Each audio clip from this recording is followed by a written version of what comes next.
Bueno, buenas noches para todos. Muchas gracias, como siempre, por su asistencia, su puntualidad. Doctor David, iniciada la grabación. Cuando su merced considere, podemos arrancar. Muchas gracias. Thank you very much. Good evening, everybody. As always, very grateful with Dr. Ricardo Rincon, who's helping us in all these aspects and accompanying us. Today is a very special session. It's the last one. Y por ser la última sesión, vamos a tener una mirada especial de cierre, de conclusión, de recapitulación a partir de un hecho histórico fundamental en el cual va a confluir el análisis transdisciplinario que hemos intentado desde el mes de agosto.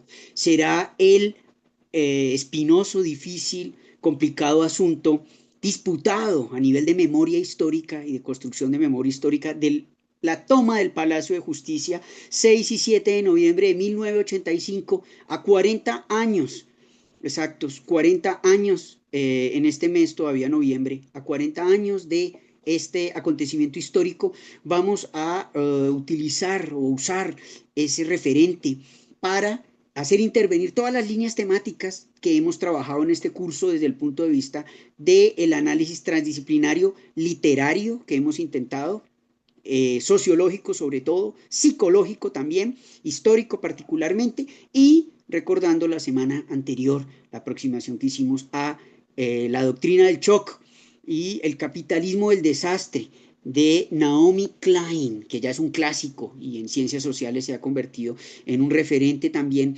la obra y en los estudios críticos sobre la relación entre el sistema capitalista neoliberal y los traumas y los estados de shock social. Entonces voy a comenzar con un video porque vamos a hablar de fantasmas. La sesión de hoy es espectral, tal vez noten un poco la escenografía en la cámara, pero también lo vamos a mirar. Vamos a hablar de fantasmas, referidos estos, claro, a recuerdos de dolor, recuerdos trágicos que asedian, que orbitan la memoria colectiva, las memorias sociales y la psicología social se ve atormentada por los fantasmas. Inicialmente vamos a tomar la definición o vamos a partir de la definición que dio Sigmund Freud cuando hablaba del fantasma desde el punto de vista, desde el psicoanálisis. El fantasma es una memoria, un recuerdo doloroso que se resiste al olvido, que insiste desde el inconsciente y desde el trauma. El trauma, lo dijimos la semana pasada, es una ruptura del orden simbólico, el trauma tanto individual como colectivo. Entonces, vamos a hablar aquí de psicología social y de psicoanálisis para hablar de fantasma y particularmente de los fantasmas del Palacio de Justicia. Yo quisiera motivar un poco más la participación de ustedes en esta última sesión de cierre. Serán 2 horas porque pues terminaremos hoy los contenidos. Insisto, como el fantasma insiste, uniendo las líneas de penetración temática y de abordaje conceptual desde el acontecimiento o irradiando desde el 5 y 6 de noviembre de 1985, toma del Palacio de Justicia por parte del entonces grupo guerrillero M-19 a 40 años, digamos nosotros. Bueno, ya iremos explicando la elección temática. Vamos a comenzar mirando a partes de este video que se concentra en el tema del fantasma, repito, uno desde el psicoanálisis, pero también desde el punto de vista de la definición fantasmal o la dimensión espectral, que no es ajena a la cultura popular o al abordaje de la cultura popular ahora, el 31 de octubre que acaba de pasar, en Halloween, digamos, todos estos referentes se confunden, juegan. ¿Qué nos interesa a nosotros? La conexión, la resonancia criminológica específica. La resonancia criminológica, estamos parados en la criminología crítica, lo hemos dicho, lo hemos explicado, lo hemos trabajado, estamos desde la victimología también, según lo dijimos en la sesión anterior, y bueno, va a ser un mix especial, una clase especial, vamos a ir viendo el documental de el Palacio de Justicia, los fantasmas, los espectros, las memorias atormentadas, los traumas, las tragedias colectivas, ¿sí? Los asuntos, digamos, donde confluyen creencias populares ligadas a la supervivencia del alma, del espíritu o de alguna parte ectoplasmática del ser, pero como les digo desde el punto de vista. Bien, para los que me están oyendo, yo sé que muchos a lo largo de estas clases se pierden, dejan, en fin, quieren participar. Desde ya les propongo, mientras vemos el documental, yo veo aquí conectados, a ver si logro ver en el chat aumentado las personas conectadas. Ya les daba la bienvenida.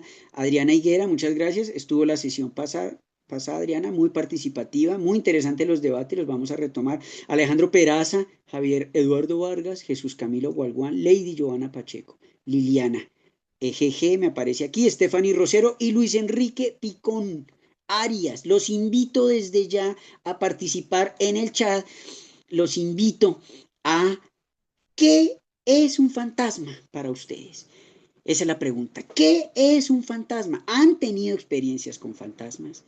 ¿Han tenido alguien alguna experiencia con un fantasma? Ojo, que aquí estamos abarcando transdisciplinariamente no solo la creencia popular digamos, de paranormal, supersticiosa, descartada por la epistemología científica, descartada de lo que es un fantasma, un espectro y ese tipo de manifestaciones. Entonces les pregunto a los que acabo de nombrar, ¿qué es un fantasma para ustedes? Y dos, ¿creen en los fantasmas? Porque, más allá de las creencias populares, aquí usaremos la definición de Sigmund Freud en, particularmente en más allá del principio del placer, donde él hablaba del fantasma asociado al complejo de repetición, mejor la compulsión de repetición, decía Freud, a las memorias de dolor y al funcionamiento del aparato psíquico, donde quedan estos recuerdos como un disco rayado repitiéndose y trastornando la temporalidad lineal o la cronología, la temporalidad lineal de los acontecimientos. Entonces, antes del video, en resumen, hay una aproximación histórica acá con relación al Palacio de Justicia. Hay una aproximación del psicoanálisis y la psicología social sobre el trauma, estos dolores, estos estados de shock social y sobre todo, que no lo olvide aquí, la psiquiatría también tiene mucho que hablar, hablando de trastorno de estrés postraumático, PTSD por sus siglas en inglés, Post-Traumatic Stress Disorder, Post-Traumatic Stress Disorder, que son todos estos síntomas y estos síndromes asociados a haber sufrido un trauma y las consecuencias, las secuelas, los efectos secundarios. Entonces vamos a ir terminando, les agradezco a los que quieran participar, dinamizarse con esta idea del fantasma y lo espectral, que será nuestro tema de esta sesión de cierre, como le estamos proponiendo. Muchas gracias, Alejandro, ya empieza a participar, muy bien, excelente, no creo en fantasmas, muy bien, hay un escepticismo radical. Así es. Pero sí en fantasma que nos persigue, muy bien, así lo dice el psicoanálisis. Gracias a Alejandro Peraza. Dejo la pregunta en el aire para los que quieran escribir. Liliana dice que un fantasma se asimilaría a una energía. Fíjense lo interesante, energía. Ya es un vocabulario, una terminología diferente, que ya no está en el plano de los vivos, dice Liliana. No he tenido experiencia en ese sentido, pero considero que sí es posible su existencia. Bueno, los que me están oyendo, por favor, en algún momento los invito a participar si quieren. ¿Qué es un fantasma? Y vamos a mirar cómo la criminología, hay una aproximación muy nueva, de una vez voy anticipando al final, que es la Ghost Criminology. Criminología fantasmal o criminología espectral, que es un campo muy respetable de estudios, basado en la obra de filósofos como Jacques Derrida, quien escribió un libro digno de mención, un libro digno de recordar, que se llama Los espectros de Marx, espectros de Marx, hablando del fantasma desde el análisis del marxismo y desde el análisis de esa famosa frase del manifiesto del Partido Comunista, la primera frase, como abre tan provocadora, un fantasma recorre Europa. Y es el fantasma del comunismo, es una traducción que hicieron Marx y Engels en ese manifiesto del Partido Comunista. De ahí parte Derrida, pero iremos comentando, no me quiero adelantar demasiado. Gracias a los que siguen participando, ya iremos mirando. Bueno, Jorge Higuera también nos cuenta aquí, ya iremos comentando. Veamos, empecemos a ver este material, está en inglés, el audio lo he cambiado, claro, en English, como nos corresponde en nuestro curso, pero los subtítulos están en español, para que lo podamos ver y vamos a ir comentando entonces esa, en resumen, eh, tríada, tríada. Uno, tema del fantasma. Dos, Palacio de Justicia, 40 años de este incidente, de este acontecimiento, este hecho histórico, traumático, trágico, etcétera. Y tres, criminología. 3, criminología, donde esta criminología se nutre de todas estas ramas, campos, aproximaciones, conceptos, etcétera. Gracias a los que siguen participando, Adriana. Muy bien, un recuerdo doloroso, Luis Enrique Picón, Adriana Higuera, gracias.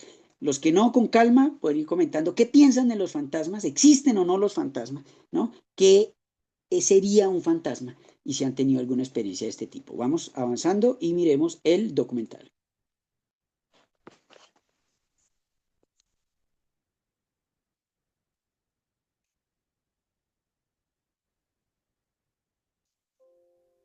A warm greeting, dearest town of mystery. Welcome to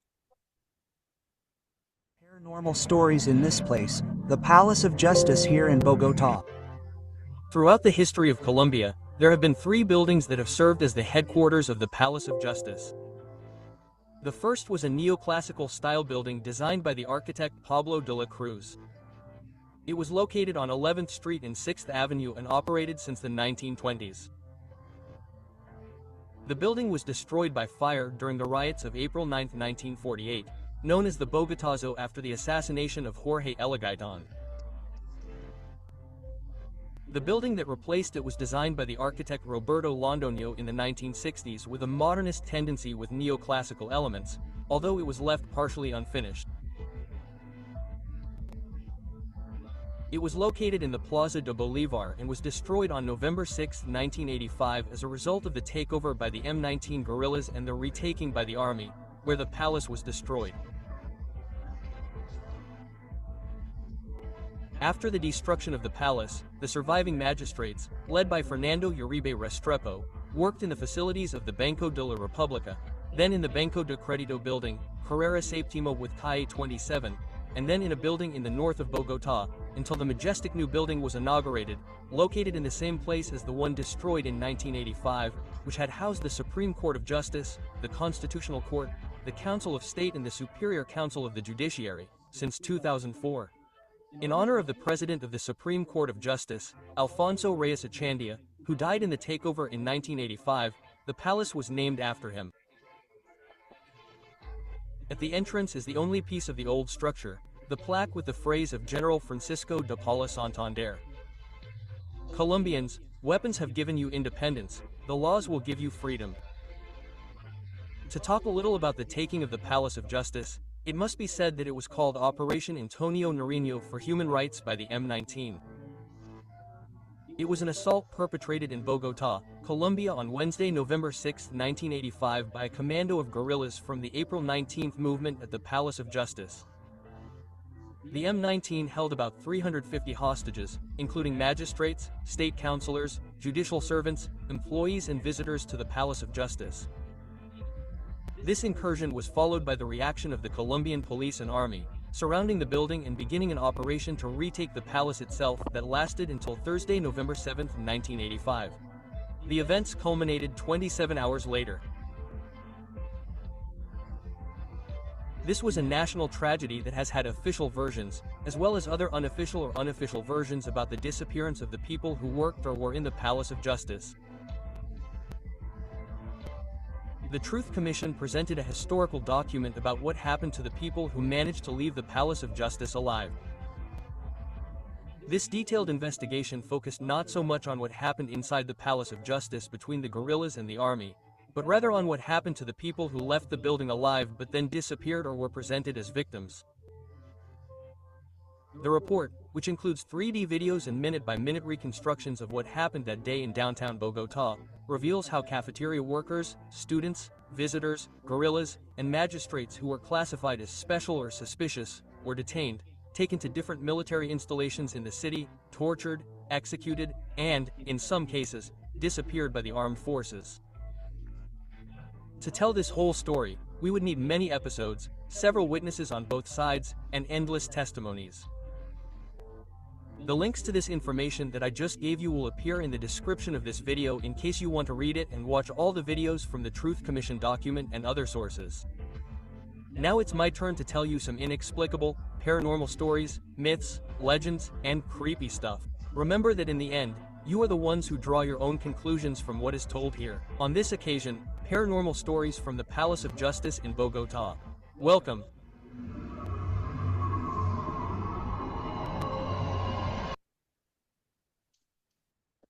Bueno, muy bien, esa fue una corta introducción, una pequeña introducción eh, y la reconstrucción, un poco la aproximación histórica que reconstruye o busca reconstruir eh, los eventos que ocurrieron allí.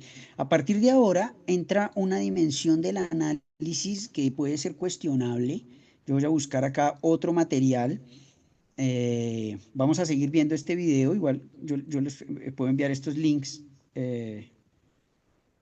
Perdón que aquí no logro. Ya. Sobre esta conexión, ese desastre, la búsqueda de significado que ocurrió más allá de la, digamos, oficialización explicativa, la oficialización de los relatos del acontecimiento dadas por las Fuerzas Armadas en primer lugar, y luego el testimonio de las víctimas, es eso, el testimonio de las víctimas que sobrevivieron y lo que ocurrió con las personas que salieron con vida, sobre todo los llamados desaparecidos del Palacio de Justicia. Comprobado con pruebas, etcétera, videos que salieron con vida del Palacio y luego nunca se supo de ellos, el fenómeno de la desaparición forzada, tipo penal de desaparición forzada que ha sido muy reconocido. Entonces, con esa introducción y comentando los interesantes ideas que me están expresando aquí en el chat, muchas gracias, ya vamos a ir sobre eso, ¿no? Para los que quieran seguir participando muy bien sobre este tema del fantasma, es la pregunta que les estoy haciendo, ¿qué piensan del fantasma? ¿Existen los fantasmas? Y sí, bueno, en general estaba leyendo los comentarios, están ligados a aquí está, en el chat, unas participaciones muy interesantes, donde, por ejemplo, Lady Joana Pacheco, muchas gracias, hablan de no haber tenido experiencias con fantasmas y asocian el fantasma a un fenómeno mental, dice Lady Joana, ¿no? Un fantasma como una figura de nuestra mente que se crea cuando nos desconcierta y no entendemos de dónde viene, cuando algo nos desconcierta. Ruido inesperado, sombra que no encaja, recuerdo que se mueve por dentro o por dentro. Por eso cuando no entendemos bien lo que estamos percibiendo, nuestro cerebro trata de completar la escena. Ah, muy interesante, gracias Lady. Estaba leyendo del comentario de ella. Y en algunas veces crea formas o inventa figuras. Ese alguien que parece aparecer es lo que llamamos fantasma. Muy bien, muy interesante. Muchas gracias, Lady. Los demás que quieran participar, bienvenidos. Es una forma de racionalizar y de explicar esto. Digamos, en el discurso médico, la epistemología tecnocientífica médica, se habla a veces de terrores nocturnos. Eh, de fenómenos del cuerpo explicables biológicamente, donde se creen percibir cosas, casi como una alucinación, parte de una alucinación o una falsa percepción, digámoslo así, o un desorden en los mecanismos biológicos de la percepción del individuo que cree ver cosas, ¿no? Imagina. Entonces, eso es muy importante. Ahora vamos a volver sobre el tema científico. Y por otro lado, toda esta serie de explicaciones supersticiosas o ligadas a la cultura popular, también podemos decirlo así, y de religioso y teológico que habla de la supervivencia de un estrato del ser, el alma, el espíritu, post-mortem, post-mortem, más allá de la muerte. Bueno, es un discurso muy interesante y ahora lo vamos a relacionar. Adrián Higuera nos cita a Carl Sagan. Muy interesante, claro, Carl Sagan es clave, este científico tan importante. Vamos ahora a hablar de esto. Luis Enrique Picón, un fantasma sería la humanización del miedo. Gracias, Luis Enrique. Y Jorge, aunque en lo personal me gusta la metafísica, nunca relaciona el tema con fantasmas. Bueno, está ligado, porque, digamos, para Derrida, que es el filósofo francés que estamos siguiendo acá, Jacques Derrida, él habla de los fantasmas con relación a esos mecanismos también psicológicos, ¿no? Digámoslo así, la materialidad de lo inaparente, dice él, es una expresión que tiene, de lo que aparece a medio camino en el umbral de lo que se puede percibir y lo que no. Bueno, ya volvemos sobre esto, porque este segundo video que les quiero presentar es muy controversial. Yo pues he venido trabajando este tema ya mucho tiempo. Yo presenté una ponencia en el Congreso Colombiano de Historia hace ya unos años y hemos publicado varios artículos sobre el tema del fantasma, trauma y memoria histórica. Yo les decía, yo soy abogado y trabajo en criminología, sociología criminal, pero también soy historiador. Mi doctorado fue en historia, entonces por eso me interesé mucho por estos temas. Y desde allí veíamos este material muy controversial, digámoslo así, advierto que puede suscitar reacciones encontradas, es opinable. Yo no lo estoy presentando acá como una verdad y mucho menos científica, solo como un punto de vista para discutir, para relanzar la discusión, digámoslo así, motivar mejor y proponer una mirada crítica sobre este asunto. Es cuestionable todo lo que se dice acá, pero precisamente de eso se trata, de hacer un debate. Entonces, este video dura 7 minutos, lo vamos a ver completo, parte de la reconstrucción histórica, pero ustedes van a ver los testimonios de personas que afirman ver fantasmas en el Palacio de Justicia. Y después de este video ya vamos a retomar los hilos temáticos y sobre todo la participación de ustedes, que está muy interesante, y la conexión criminológica, el análisis criminológico, si es posible en este contexto y con esta perspectiva.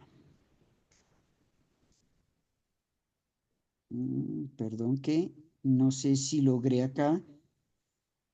Disculpen si hay temas técnicos, pero el tema es muy bueno. Gracias, Jorge. Sí, vamos a ver, vamos a ver cómo nos va. Sonido, bueno, por favor, si hay algún problema, me dicen de una de sonido. Esto está en español, este video no tiene, está así, ya tiene su tiempo.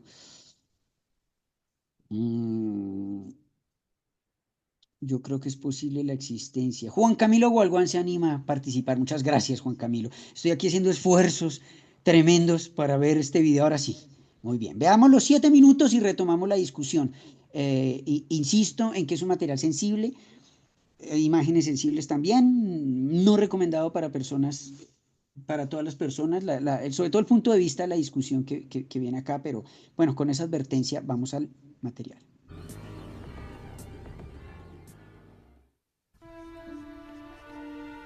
Se dice que las casas encantadas suelen tener vida propia o energía ajena a la materia que lo impregna todo. Se piensa que esas cargas energéticas concentradas son reflejo de traumas, sufrimientos, accidentes o muertes violentas ocurridas en el lugar. Y estas eran más persistentes cuanto mayor fue la causa que las originó.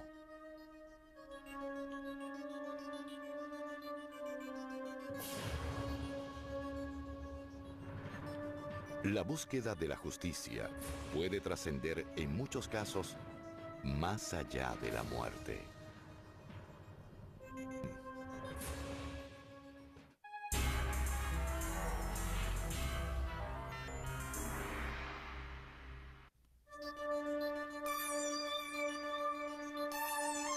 Enmarcando esta plaza y bajo la custodia de el libertador Don Simón Bolívar, se hallan los 3 pilares del Estado: el poder ejecutivo, el poder legislativo y el poder judicial.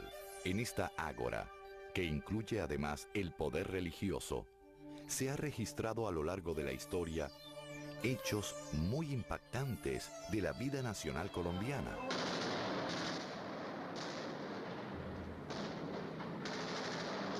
A las 11:30 de la mañana del miércoles 6 de noviembre de 1985, la violencia política que sigue atormentando la vida de Colombia llegó al corazón del Estado, la Plaza Bolívar. El grupo guerrillero M-19 tomó por asalto a sangre y fuego las instalaciones del Palacio de Justicia. En el interior del edificio quedaron a merced de los asaltantes cientos de personas, entre magistrados, jueces, abogados, funcionarios administrativos y personas del público que se encontraban en el lugar. Resultaba irónico entonces la lectura de estos párrafos que definían los principios de la justicia. Esta casa aborrece la maldad, ama la paz, castiga los delitos, conserva los derechos, honra la virtud. Ante esta acción guerrillera, el gobierno del entonces presidente Belisario Betancourt respondió con las armas. En momentos dramáticos, el presidente de la Corte Suprema de Justicia hizo un llamado de auxilio. Por favor, que nos ayuden, que cese el fuego, la situación es dramática. Estamos aquí rodeados de personal del M-19. Ese día, la fuerza combatió con la fuerza, la violencia con la violencia. 11 magistrados y otras 74 personas, incluyendo los guerrilleros, murieron abaleados o calcinados por las llamas que consumieron el edificio. De ese día quedó grabado para siempre este instante.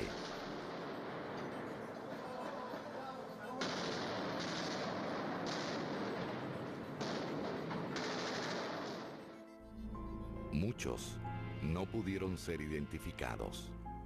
Otros fueron dados por desaparecidos.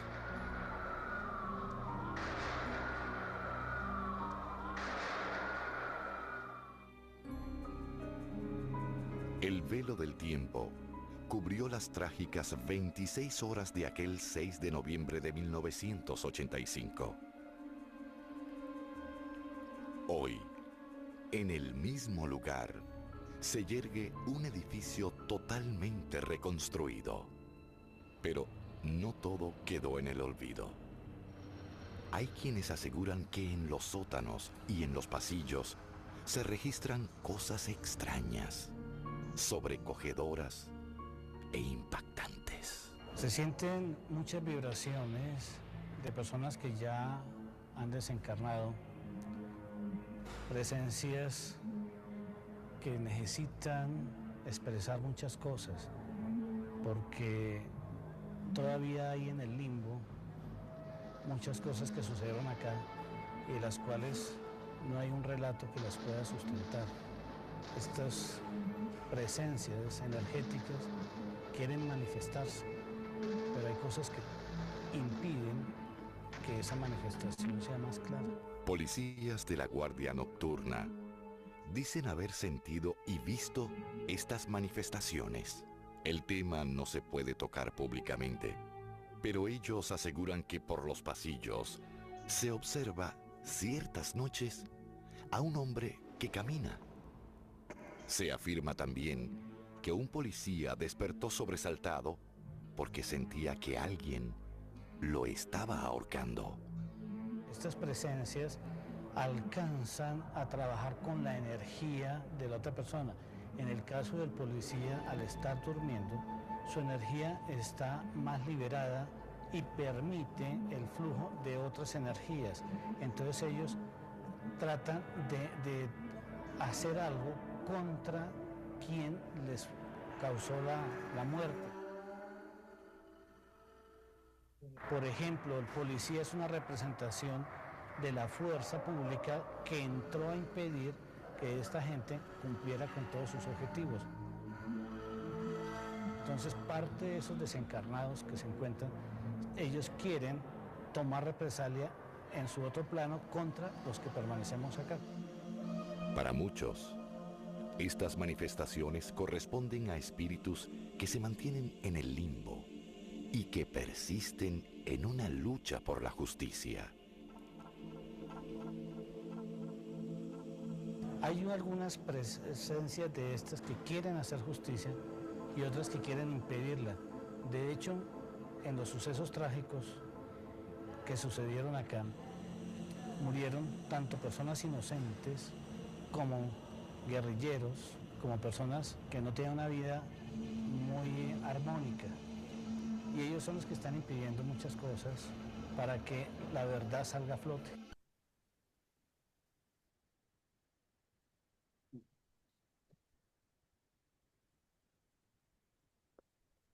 Bueno, perdón que pareció que hubo un corte acá, el video era un poco más largo, pero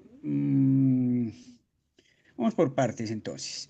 Decía que era controversial porque ustedes saben que ya, digamos, En la Comisión de la Verdad y en el informe Basta Ya, el informe de la verdad histórica, hay por lo menos un bosquejo de relato sobre lo ocurrido, particularmente en estos hechos, ¿no?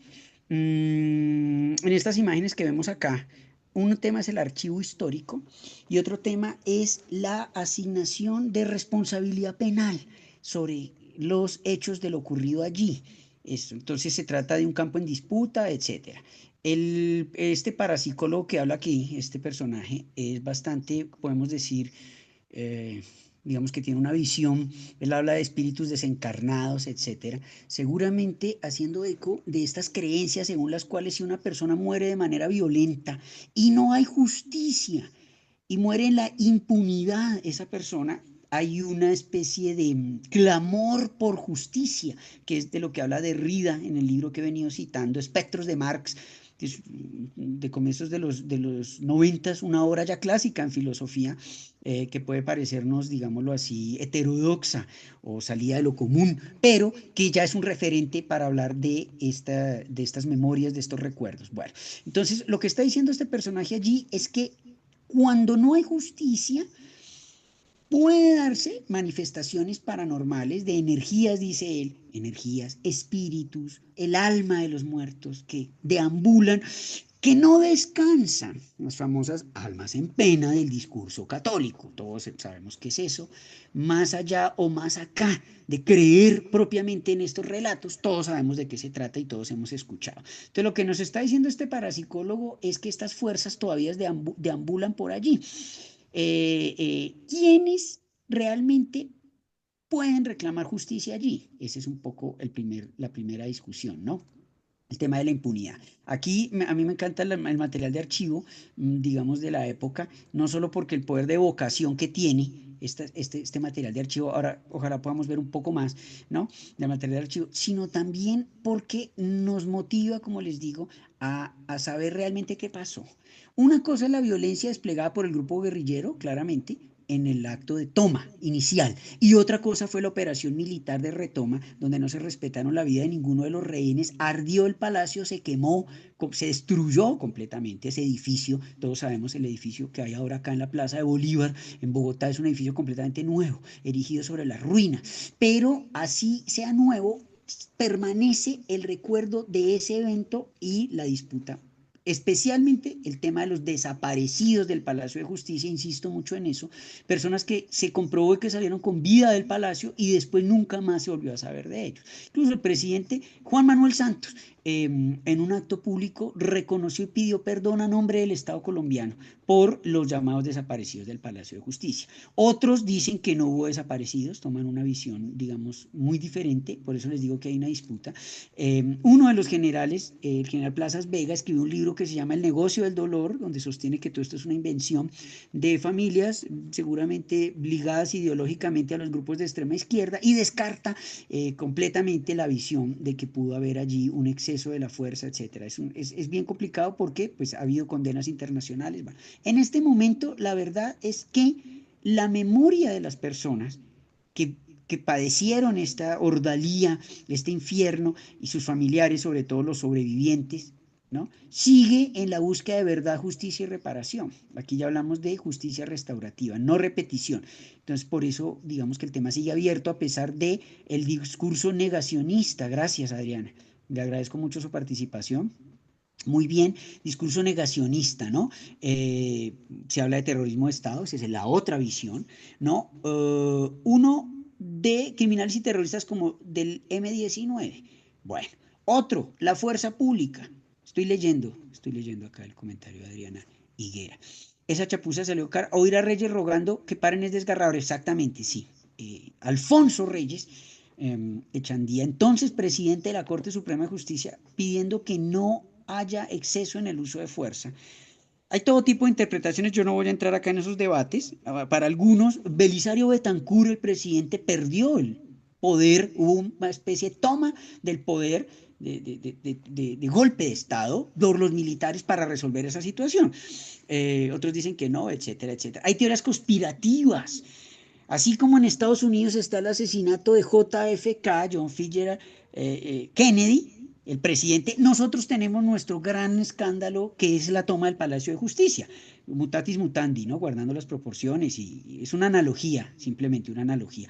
Es decir, un acontecimiento histórico polémico que no acaba de dejarnos descansar, donde aparecen evidencias, en fosas comunes aparecen restos de personas que trabajaban en la cafetería del Palacio. Yo recomiendo mucho, no puedo olvidar decir esto, La Siempre Viva, la famosa obra de teatro que reconstruye la vida de un estudiante de Derecho que en 1985 trabajaba en la cafetería, no estaba vinculado a ningún grupo armado ni de derecha ni de izquierda, y la obra de teatro, que hay una película famosa también, con actores, con Laura García en el protagónico, Andrés Parra, que lo conocemos tanto, unos actores muy reconocidos, hicieron la película La Siempre Viva.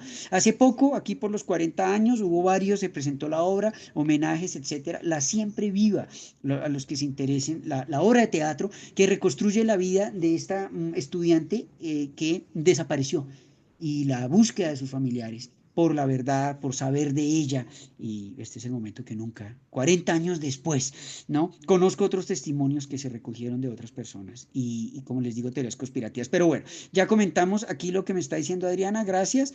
Siéntanse en libertad en cualquier momento, por favor, de hablar y de comentar. Entonces, ¿qué es la justicia y por qué el Palacio de Justicia se convierte para nosotros en un símbolo? Y más importante aún, más relevante aún, ¿qué tiene que decir la criminología y la llamada criminología espectral de origen británico, corriente de pensamiento muy reciente que mezcla, hibrida y hace y conjuga estas aportaciones de la psicoanálisis, aportaciones teóricas o aportes teóricos también psicoanalíticos, etcétera, históricos y filosóficos desde la obra de Jacques Derrida, ¿no? Les decía, esta criminología espectral que está interesada en terrorismo de Estado, crímenes de Estado, genocidios, masacres, este tipo de eventos políticos y cómo marcan la psicología colectiva de un pueblo, ¿no? De tal manera que algunas personas afirman, a partir de esto, experimentar ya fenómenos paranormales. Fantasmas en el sentido, digamos, lo clásico de la expresión, no en el sentido psicoanalítico. Fantasmas, espectros, las cosas se mueven y no se sabe por qué, se ven sombras, se siente frío de un momento para otro, se escuchan voces, se ven sombras que luego se mira y no están allí, como, digamos, nos traía este testimonio que estábamos viendo en este corto video. Bien, yo quiero emparentar esto entonces acá con el aro, un análisis que hicimos de una película japonesa famosa, El Aro, una película ya clásica de terror, porque de eso se trata, los fantasmas nos hunden, nos llevan digamos, a manifestaciones artísticas como el cine de terror, la literatura llamada de terror, ¿no? O de horror cósmico, este tipo de género, que de una u otra forma responde a esos tipo de eventos y a esas memorias. Bueno, aquí vamos a ver el famoso video, quiero pasarlo acá, algunos lo reconocerán o no, de la película Ringu, es el original, está basada en un libro del autor Suzuki, un autor japonés, y se hizo famosa y es pues ya un hito en el género de terror, El Aro en español, o The Ring, hay un remake en inglés, etcétera. Entonces yo voy a presentar estas imágenes que son tomadas de esa película, que nos hablan directamente del trauma y de la generación de estos fantasmas, psicológicos o no, interiores a la mente o al aparato psíquico del sujeto traumatizado, del sujeto rayado, del sujeto que ha sufrido este shock como víctima. La semana pasada hablamos de la victimología y el papel de las víctimas, ¿sí? O eventos que, ya entrando un poco en la espectacularidad de estos relatos, son percibidos como una realidad objetiva, los fantasmas en sentido clásico. Entonces, esto dura un minuto, creo que el video, y son imágenes que tratan de capturar cómo visualizar y cómo representar ese pasado donde se cometió un crimen. Finalmente es eso. No perdamos de vista que estamos en criminología.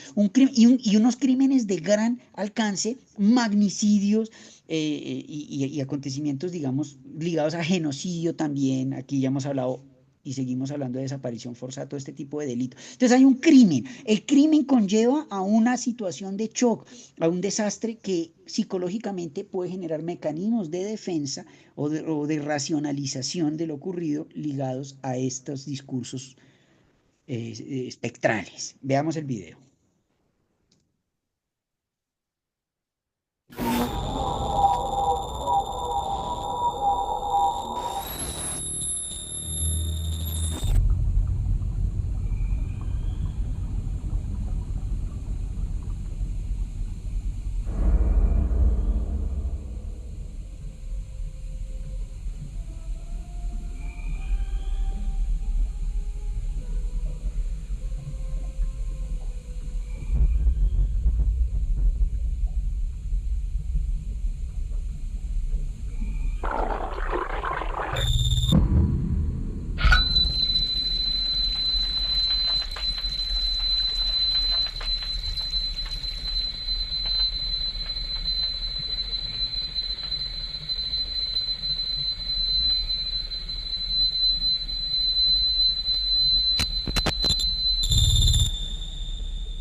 Bueno, muy bien, ese se hizo famoso.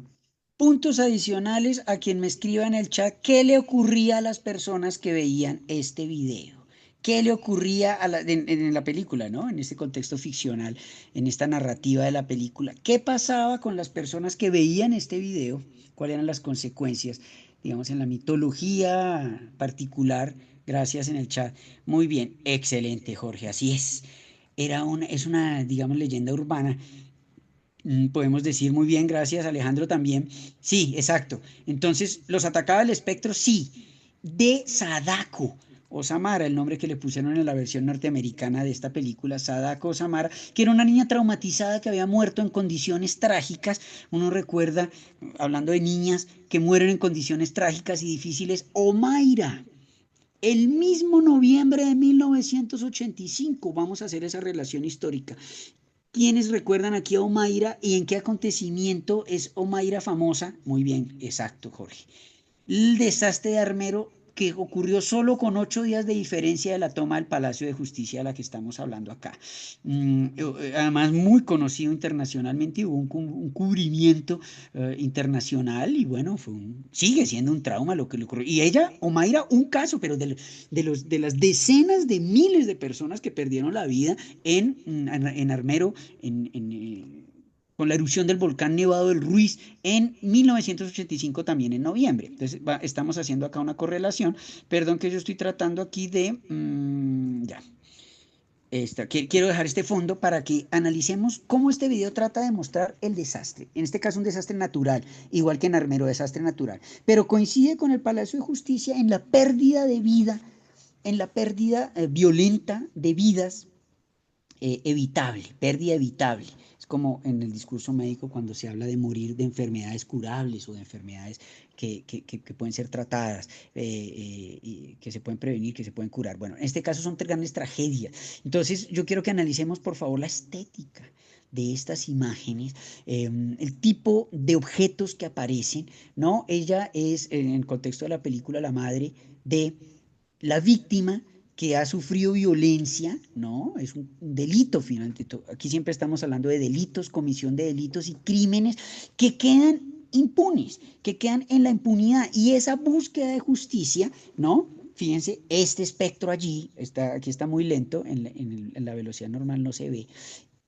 Clama por justicia, es la sangre derramada. Y entonces el espíritu del muerto no descansa, hemos dicho, almas en pena no descansa buscando justicia hasta que aparezca o se castigue de alguna forma ya una justicia, ¿no? Jorge nos dice el espejo.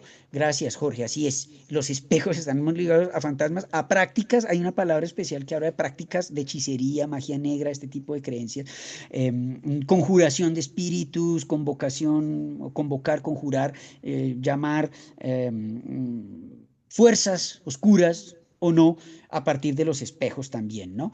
Nos dice Dana Marcela, gracias. Aunque ejemplo de ello también es el tema que está sucediendo en la escombrera. Muy bien, la escombrera. Las mamás están clamando justicia por presuntos muertos o desaparecidos. Gracias, Dana. Así es. Claro, yo utilicé el ejemplo del Palacio de Justicia, pero piensen ustedes en otro, en muchos, lastimosamente demasiados ejemplos de masacres y de tragedias políticas. Entonces, allá hay una búsqueda de la justicia y el crimen queda abierto como una herida, pero psíquica, una herida psíquica que no sana, que no cicatriza, que repite y hunde a la víctima y a los sobrevivientes. Hablemos un poco de historia. Este término del fantasma y del trastorno de estrés postraumático le surgió a Freud, Sigmund Freud, con pacientes que venían de la Primera Guerra Mundial, soldados sobrevivientes. En su época se hablaba del shell shock, que quedan choqueados shell por las bombas que caían durante la Primera Guerra Mundial, y eran soldados que perdían el habla, que no podían salir de ese momento, que quedan, digamos, atrapados en el tiempo, reviviendo constantemente ese dolor terrible, reviviendo ese momento inexpresable, ese momento indecible, ese momento que genera regresión psicológica, incluso en el límite se puede perder el habla, afasia. Cuando uno no puede responder, la persona no puede hablar y después no puede verbalizar qué fue lo que ocurrió, no puede narrar, no puede contar, hay una incapacidad comunicativa o tartamudea o queda en shock, lo que llamamos quedar en shock, completamente abrumado, atónito, abrumado, asombrado, sin palabras,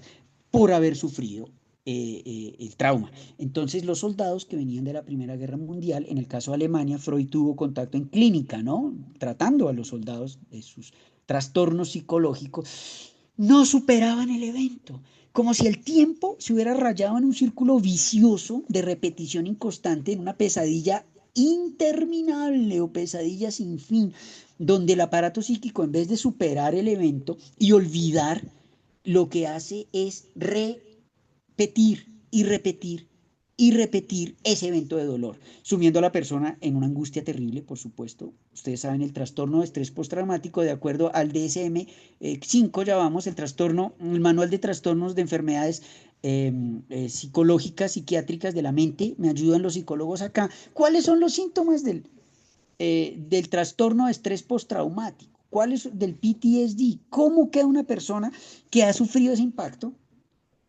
Claro, aquí hablamos del duelo también. En general, Freud asocia esto al duelo y a la melancolía. Él tiene otro trabajo que se llama el duelo. Toda persona que ha sufrido una pérdida se hunde en un trabajo de duelo. O sufre, pasa por un trabajo de duelo. Con fases, se hablaba mucho de eso, ¿no? Para superar esos dolores, esas angustias extremas, etcétera. Muy bien. O la esquizofrenia, que, gracias, Jorge, que es una patología mental, ¿no? Exactamente, exactamente. Pero entonces, lo que quiero decir es que desde el punto de vista histórico, Freud intentó explicar esa insistencia del dolor. ¿Y por qué el que había hablado de un principio del placer y cómo el aparato psíquico buscaba el principio del placer, decía él, la búsqueda del placer y alejarse del dolor, como principio general de funcionamiento del aparato psíquico, de la libido, decía él, y de las pulsiones en la psique de las personas? En estos eventos ocurría algo paradójico, extraño, inexplicable, y es que se repetía y se repetía, y la persona queda como un disco rayado, reviviendo constantemente ese dolor, ese trauma, como en este video, porque para hablar de Sadako y de la niña que una semana después, el que veía este video, una semana después, era una especie de maldición, ¿no?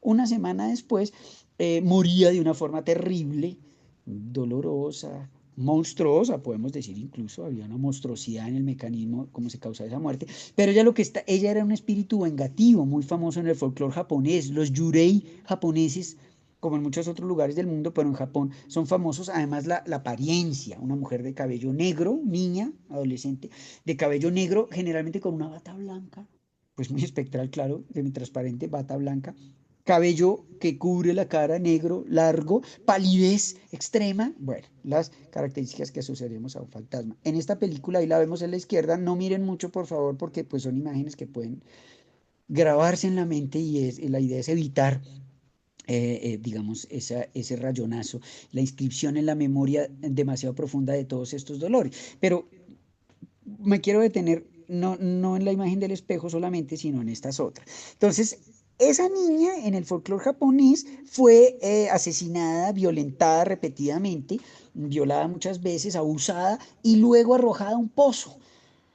Ella tenía poderes psíquicos, según el mito, pero lo cierto es que el dolor de ella y el carácter inconcluso de los asuntos que tuvo en vida hizo que estas imágenes, son de la mente de ella, la mente esquizofrénica, gracias por el quien hizo esa aporte, una mente esquizofrénica, o sea, disociada, rota, enferma, psicótica. Estas son imágenes de la psicosis, eso es lo que quiero decir. Estas son posibles representaciones de las que me voy a detener en este momento porque no se alcanza a ver. La estética es así, pixelada, emborronada, gris.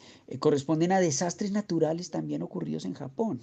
Japón, uno de los países más traumatizados, particularmente a nivel de psicología colectiva. Ustedes saben muy bien por qué, ¿no? También un 6, pero no de noviembre, sino un 6 de agosto de 1945. Ustedes saben lo que ocurrió en Japón. 6 de agosto de 1945. Por favor, los que activan su memoria histórica me escriben en el chat qué ocurrió en Japón el 6 de agosto del 45, que marcó tanto la mente de la nación, digamos, como sacudió y quebró la normalidad, generó un shock colectivo, y estas imágenes están ligadas a la percepción de ese dolor, de esa gran tragedia o de ese evento catastrófico. Estamos aquí frente al desastre, o como dijo Maurice Blanchot, que es indispensable en estos temas, el pensador francés, la escritura del desastre. Tiene un libro que llama así, La escritura del desastre. Muy bien, gracias a los que han participado. Exactamente. Entonces, Little Boy, las bombas, gracias, atómicas, Hiroshima y Nagasaki. Los bombardeos atómicos, para los que pudieron ver de hace 2 años la extraordinaria película Oppenheimer, de Christopher Nolan, que se cuida mucho de estas representaciones que estamos viendo aquí, gráficas, violentas, solo son alusiones apenas, indirectas representaciones, además porque, pues, dado el alcance de las víctimas, etcétera, etcétera. Los bombardeos nucleares, que además partiendo de la historia de la humanidad, primeras bombas que han sido lanzadas en un conflicto armado, cerró la Segunda Guerra Mundial, rendición incondicional de Japón, ustedes saben lo que ocurre, pero para muchos, primer acto de guerra de la Guerra Fría, fue lo que abrió la Guerra Fría. El lanzamiento de las bombas no solo buscaba la rendición de Japón, para algunos historiadores Japón ya estaba debilitado, ya no era un enemigo, sino era una amenaza, sobre todo para la entonces Unión Soviética, Estados Unidos ya preparándose, escenificando el conflicto llamado Guerra Fría, que tuvo muchos avatares y no alcanzamos a hablar acá en el tema histórico, pero solo les dejo la idea de que esos bombardeos para muchos fue un acto de guerra, el primero de la llamada Guerra Fría, y lo que ocurrió después con la escalada armamentística nuclear, el nuclear y la posibilidad de la destrucción masiva, armas de destrucción masiva, todo esto. Bueno, entonces, para cerrar y pasar a otro video, aquí se están conjugando en estas imágenes desde las leyendas populares recogidas por la película, ese sufrimiento y ese dolor. Sadako, ella fue abusada, la protagonista de la película, que al final sale y mata a las personas, además ella emerge de la pantalla, ¿no? Hay un tema ahí tecnoespectral bien interesante. Tecnoespectral, diríamos, ella emerge o sale el Yurei, o el fantasma como tal, y las víctimas mueren aterradas. Además hay un tema con el rostro allí que hoy no alcanzamos, aquí no alcanzamos a mirar. Aquí está el suicidio, miren esta imagen, por favor, también un trauma, porque Sadako vio, esa es la memoria, del suicidio de su madre, en cámara lenta. Desesperada también por la situación que estaban viviendo con su hija, los trastornos mentales que padecía, los abusos del padre allí. Es un drama familiar, como el psicoanálisis, una novelita familiar, dice el psicoanálisis, complejo de Edipo, complejo de Electra, todas estas psicosis allí, conjugadas con eventos traumáticos de escala nacional como inundaciones, erupciones de volcanes, y en particular la explosión de las 2 bombas atómicas de agosto del 45 en Hiroshima y Nagasaki, y cómo eso conmociona colectivamente. Las víctimas no son solo individuales, sino hay víctimas colectivas, hay víctimas directas que murieron, que perdieron la vida o que sobrevivieron muy poco tiempo y murieron después de la radiación. Se cuenta por lo menos más de 30.000 murieron instantáneamente. Hacia diciembre de ese mismo año, 1945, más de 100.000 personas habían perdido la vida con producto de esos bombardeos, y con los años la cifra se disparó. Cáncer, complicaciones por la radiación, por la contaminación radioactiva de estos bombardeos nucleares. Entonces, todas estas tragedias, todo esto se une, y este es un intento desde el arte, hablando aquí de transdisciplinariedad, de mostrar ese caos de la experiencia que no se puede representar, que se resiste a una narración, que se resiste a una explicación lógica para las víctimas, para los sobrevivientes, repito, para las familias de las personas que en Japón en 1945 íbamos a volver a Colombia. Y cuando hablo del Palacio de Justicia no estamos refiriendo solo a un acontecimiento aislado, claro que no, sino al conflicto armado en general con todas sus monstruosidades múltiples, tristemente múltiples, diríamos así, de tractos sucesivos, sistemáticas. Bueno, con esto entonces vamos a volver con esta alusión a la película japonesa. Por favor, déjenme ajustar acá el otro video. Aquí está. De los fantasmas del Palacio de Justicia. Bueno, no sé si alguno de los que está ahí acá, abogados, psicólogos, etcétera, ha entrado al Palacio de Justicia, un edificio reconstruido, moderno, aparentemente nuevo. Muchas personas hablan de lo que se siente allá como algo real, que se perciben, personas sensibles sienten cosas que no pueden explicar. Sí, percepciones alucinatorias, como dijeron algunos, ligadas a lo que se vivió allí. Veamos entonces esta parte nuevamente, trayendo ya estas ideas del trauma y la destrucción de la memoria, o mejor, el marcar la memoria de una forma tan dolorosa con la destrucción del tejido sensible. Jorge Higuera nos aporta acá. Sensación similar, dicen, del edificio del DAS. Bueno, ahí habría que explicar. Gracias, Jorge. Hay otro relato. ¿Y por qué en esos edificios, Jorge? ¿Pero por qué el DAS? ¿Por qué el Palacio de Justicia? ¿Por qué ciertos lugares tienen esa resonancia espectral? ¿Por qué personas justamente y no en otros, ¿no? Dicen sentir o dan testimonio, uno puede creerlo o no. Yo personalmente me ubico más cerca de la línea escéptica o del escepticismo, pero sin embargo resulta un síntoma, nos dice el psicoanálisis. Es un síntoma y el síntoma no puede descartarse, por más que sea irracional. El síntoma siempre nos habla de un contenido reprimido que escapa a esa represión en el sueño, por ejemplo, que es uno de los trastornos más famosos de las personas que han sufrido el trauma, de los sobrevivientes del trauma. El insomnio crónico, pero también las pesadillas constantes, sistemáticas y permanentes, las pesadillas, repito, reviviendo ese dolor y reviviendo ese momento terrible, catastrófico es la palabra que estamos diciendo, catastrófico, desastroso, calamitoso, todas estas palabras que tratan, tal vez sin lograrlo, de darle un sentido, de explicar lo que ocurrió en el hecho traumático o en el acontecimiento traumático. Aquí sería el Palacio de Justicia. Nos dice Jorge también, situaciones caóticas que pueden dejar esas energías atrapadas. Muy bien, sí. Situaciones caóticas, situaciones de dolor, muertes violentas. Por eso los espiritistas hablan de ectoplasma. El ectoplasma no es propiamente físico, pero tampoco es imaginario. Está como medio camino. El ectoplasma es una sustancia que aparece en las seances o en las sesiones de espiritismo, etcétera, etcétera. Esto nos llevaría por el camino de la tabla Ouija y de la invocación, trato con desencarnados, seres desencarnados, dicen ellos, o espíritus, en fin. Vamos a dejar ese camino en pausa. Mientras avanzamos acá en este interesante video, está en inglés, claro, pero repito, están los subtítulos en español. Entonces, nuevamente recogiendo testimonios de qué ocurrió allá en el Palacio de Justicia. Veamos.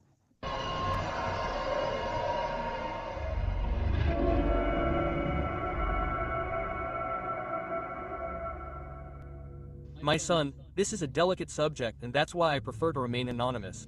I'll tell you that I worked there for many years as a cleaner. When I arrived, an old coworker told me to be very careful about taking too long to do things, and not to cause trouble, because there was a spirit there that was quite annoying. Since I have always believed in God, I asked him to protect me from all harm. Well, one day, as I was finishing work, I went to my room to put away my cleaning supplies. At that point, I had to walk down a hallway, which always generated fear. But we can say that it's something that someone who is afraid of those things is already doing. As I was walking, a young man came out from the hallway on the left in front of me and was already coming down the corridor where I was walking. I deduced that it was normal, since many people worked there. So I continued on my way. As I got closer, I realized that it wasn't a young man, but a woman, and that she had something on her face. It was something very unusual. It looked like a very large wound. I was shocked, but since I can't see well from a distance, I waited for her to be closer to see it better. When she was next to me, I stopped her and asked her if she was okay. But this woman just wanted to keep walking. Her clothes were dirty, old, although she looked like she was wearing a business suit. Her gaze was lost in the ceiling and she looked very angry. I called her insistently. Miss. But she wouldn't come out of that trance. She didn't know what to do. So the first thing that occurred to me was to tell her to wait there for me until I went for help. Howard had already been there half a day by that time. I mean, it was daylight, and she didn't move from the same spot. She just stood there with a blank stare, not paying any attention to me. So I told her, "Don't move from here. I'm going to get help." Quote, I left. I jogged about 3 steps and turned to look at her. The woman wasn't there. How had she left that place so quickly? We were in the middle of the hallway. That scared me so much that I ran away from there. I told some colleagues and they reminded me that strange things happen in that place. That's how the incident happened, and I tried to avoid going there, obviously out of fear, but that wasn't enough. In another part of the Palace of Justice, what was for me the worst thing happened.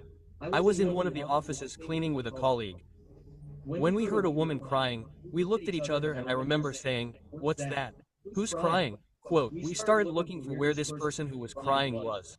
We walked a little, actually we looked around because we were already scared, but we found the person. It was the same woman I had seen in the hallway. I told my partner that she was the one I had seen, but she didn't pay attention to me. She said that we had to help her. Of course, you're seeing a woman kneeling next to a desk, crying and attacked. You're not seeing a ghost, and especially since it's daytime, you're not going to think something like that. My partner approached her, and before she could touch her, the woman who was crying threw herself at her and shouted, "I'm not dead. I'm not dead. I'm Paula. Paula, look for me." Quote, and I ran away. Then my partner came after me, covered in tears, also running desperately. We kept that a secret because talking about that subject is complicated, especially because of what happened here. We didn't look for information about someone with that name, nor did we go to those places again. We decided to forget about it. Back then, we needed the job.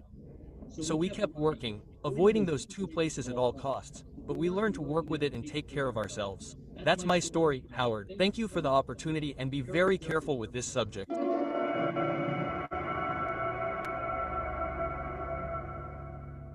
Howard, best regards.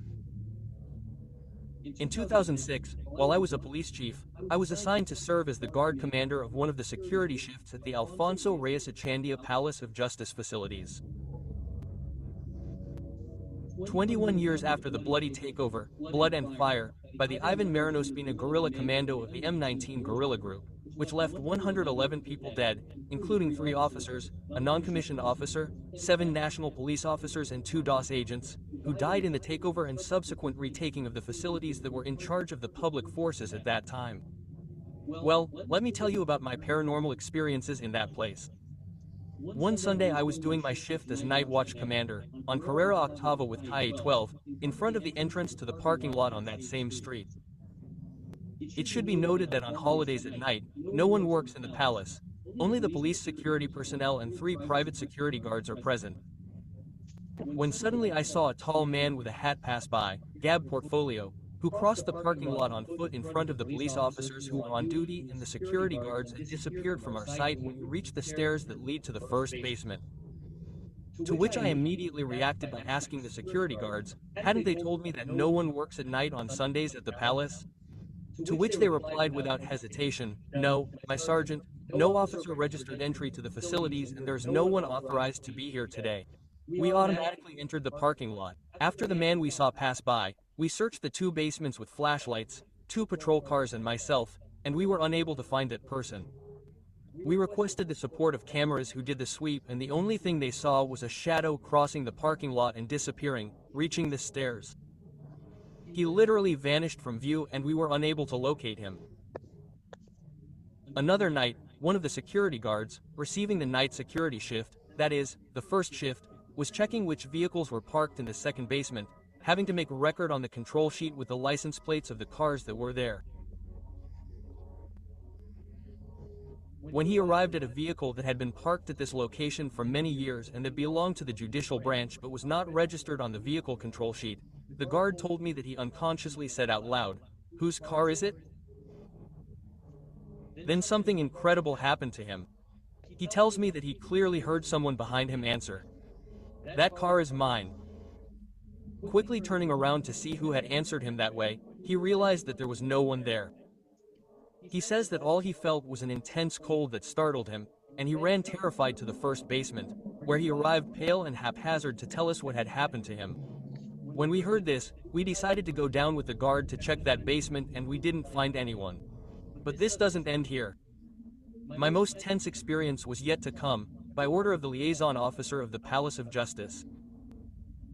I was ordered to receive the armory, a warehouse where all the weapons assigned to the bodyguards and sentries who provide security and protection for the palace facilities are kept. They work 24/7 shifts, receiving them at 7 a.m. and delivering them at 7 a.m. the following day. Well, that's normal. That being the case, I didn't receive any special instructions other than the normal ones for that job. The first day of regular service passed, but late at night, around 1 a.m., when it was assumed that no one was going to arrive to deliver or claim weapons, I lay down on a cot to rest for a while. I had the light on when suddenly the room got very cold and I began to feel like something or someone sat on my chest and I felt like a great force was trying to penetrate me through the mattress. Unable to move, scream, or manage to get away from it, I fought tirelessly. This lasted about 2 minutes. When I was able to move, I began to pray Psalm chapter 91 and that entity, as it had come, left. The next day, I asked the colleague who took my shift if he had felt or experienced similar strange things in this place, to which his silence was more evident than words. He did not want to give me an answer. I simply assumed that he had and continued with my day. On the following shift, at night, around 2 in the morning, without being able to sleep a wink, I heard someone, apparently a woman, coming down the stairs to the basement. And I must clarify that it was a lady because you could hear her heels clicking as she came down and she arrived just at the door of the armory and stopped. At that moment I jumped out of the cot and opened the door abruptly, but there was no one there, only that spectral cold that filled the place. This is how it happened. As a faithful believer in the blessed souls, I know that we must ask with faith for their eternal rest and give them light so that they may transcend. For this reason, on the following shift I began to hold the novena for their eternal rest, lighting a white candle for them and having a large glass of water and holy remedy for them. They did not appear to me again in that room. But all this did not end. The paranormal activities continued. And let me tell you, in the first basement of the palace there was a large room equipped with armchairs, tables and televisions where during the day the police escorts assigned to the magistrates of the Council of State remained, who remained there while the magistrates were working inside the palace facilities. When night fell, the order was that the last ones to leave had to leave the room completely tidy, with the lights off, the appliances off, and locked, and they had to leave the key to the room in the safe deposit box, so that in the morning the first ones to arrive could claim the key and open it. To receive that key, one went up to the first basement and checked that everything was in order. This was to record in the service report that the room had been received without incident. Well, surprisingly, at dawn, since this room was on a floor above the armory, I would strangely hear the toilet being flushed or the television being turned on at full volume. How could this happen? I wondered if there was no one there and I had the key to the room, which was locked. Obviously, I went up to check what was happening and was surprised to find the room locked, but the television on and the cushions from the armchairs on the floor as if they had been thrown roughly. It was my turn to tidy everything up again and close it up, when, for some reason, I didn't hear any noise or commotion over there, nor did I look out. But when the police arrived in the morning to claim the keys, they asked me if I had lent the keys to anyone, because that room was all messed up, to which I replied that I hadn't. But we all knew what happened at dawn, not only there, but also in the Supreme Court rooms and in other cubicles in that basement. I should clarify that after I did the 9th hour, they didn't scare me again, but towards the end of my service, they changed the officer who was on duty in the armory because he went on vacation, and they sent a first sergeant to take over that task while the officer was on vacation. Normal. We started working, and the next day, when I arrived in the morning to receive the order, the sergeant was outside the armory waiting for me to hand me over. He had parked the cart as close as possible to the armory, and he had a terrible look on his face. Then I asked him, "Is my sergeant up late?" He replied, "No, brother, this morning at around 3 a.m. I was resting when I heard someone's footsteps, and they stopped right at the door, and about 2 seconds later they slammed their hands on the door with 2 really hard blows, and since it's metal, it's about 5 centimeters thick. They were really loud.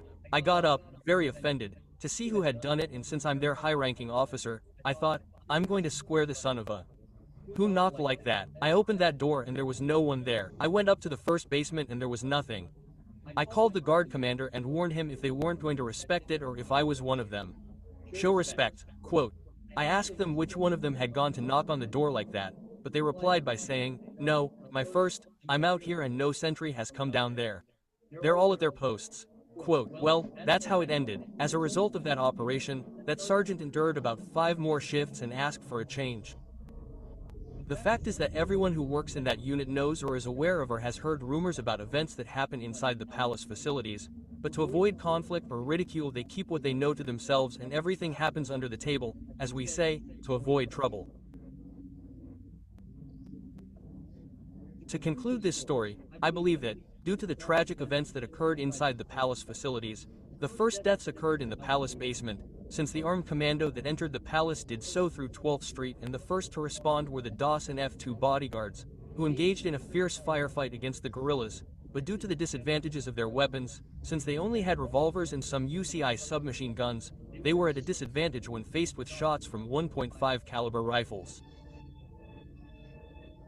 7.62 of the armed commando that entered through this part of the palace. I appreciate your attention to this story. I hope it has been of interest to you. Thank you for making it public. God bless you.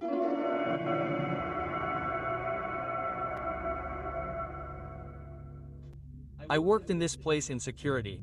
I came from outside, from another city, and when I arrived here I was unaware of much of what was going on. In fact, since we over there don't watch much television or listen to the radio, in fact, hardly any newspapers arrived. So, we knew little about the problems that occurred in Bogota with this Palace of Justice. When I started working here, many said that people were scared there, but I didn't pay attention to that, so I continued with my work. And since my mother told me that I had gotten a good job and that I had to take care of it. To keep this short, I had a colleague who pretended to be an investigator and was always doing his internships. He carried a voice recorder, and there I began to ask him things supposedly so that the spirits of the tragedy would communicate with him and reveal their secrets. I told him that you couldn't play with that because the people, living or dead, you have to respect them. But he laughed and played dumb so he wouldn't pay attention to me. One night we were walking through an area where they said guerrillas had taken refuge and several died there, as did many other people. We were walking and we both managed to see someone running down the hallway.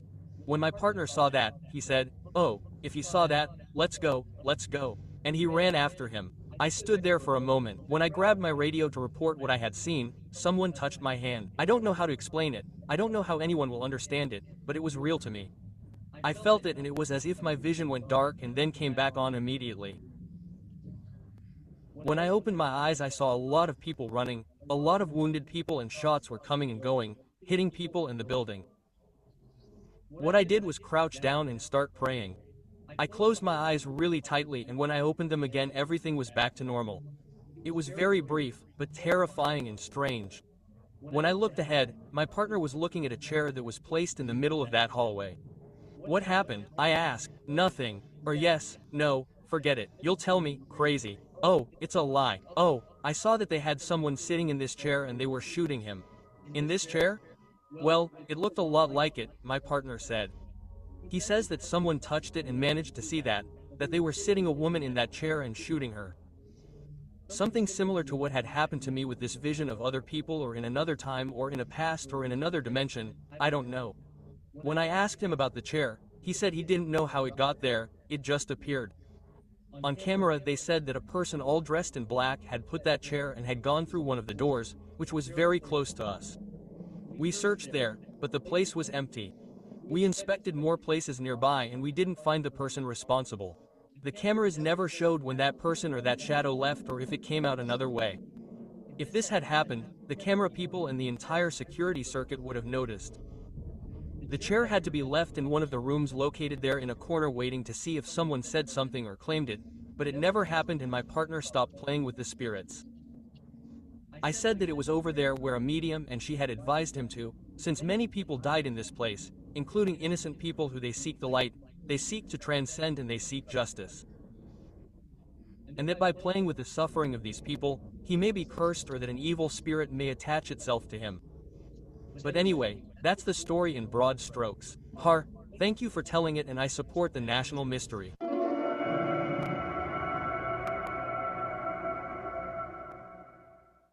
And that's it for this video. If you like the video, don't forget to give it a like and the most important thing is to share. You know that this helps me a lot. Remember that all my social networks will appear in the description of this video, as well as my page conexienenigma.com in case you want to support the national mystery. And don't forget to subscribe and also remember that an educated people is very difficult to manipulate.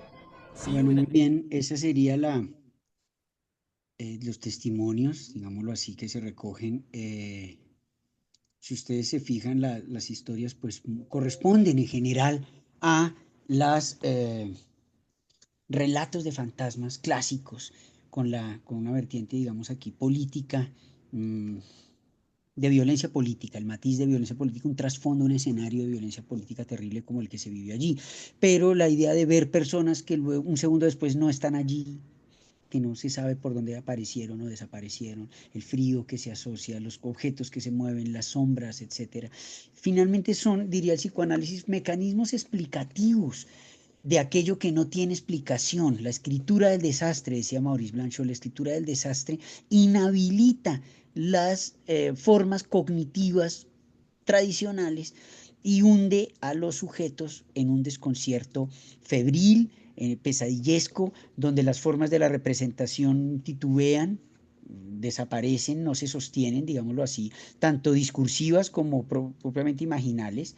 Perdón que estoy tratando aquí de cerrar esto. Sí, bueno, entonces vamos a ir cerrando hoy con el último eje, que es el de la criminología, ¿no? El eje criminológico que, digamos, trata de sustentar esas reflexiones, que son reflexiones propiamente transdisciplinarias y abiertas, ¿no? Inconclusas también, como los hechos que se narran aquí. Uno es la idea de cómo se cura esto.